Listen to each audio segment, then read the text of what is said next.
আমি তো ইংরেজি পারি না, আমার দ্বারা কি ফ্রিল্যান্সিং করা সম্ভব? তাহলে এই ভিডিওটা আপনার জন্য।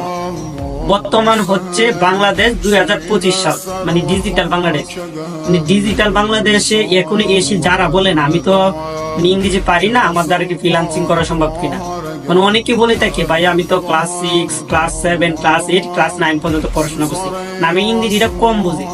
বর্তমানে আপনার এতগুলো অ্যাপস আছে, যে অ্যাপসের সাহায্যে আপনার বাংলাটাকে ইংরেজিটাকে বাংলাতে রূপান্তরিত করে আপনি মানে আলোচনা করতে পারবেন।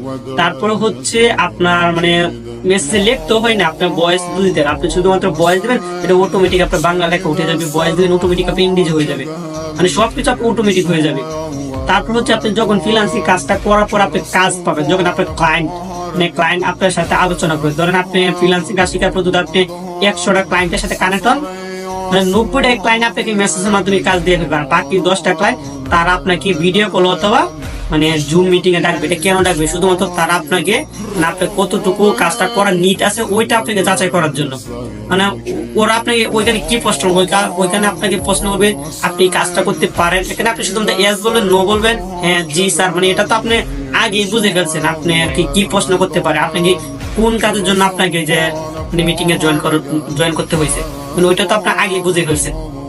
মানে আপনি 2025 এসে যারা এখনো বলেন আমি ইংরেজি পারি না, আমার দ্বারা সম্ভব কিনা, তাহলে এই ভিডিওটা আপনার জন্য। আপনার দ্বারা ফ্রিল্যান্সিং করা সম্ভব। আপনি যদি মানে নিজ থেকে চান আমি একজন উদ্যোক্তা হতে চাই, তাহলে ইনশাআল্লাহ আপনার দ্বারা ফ্রিল্যান্সিং করা সম্ভব।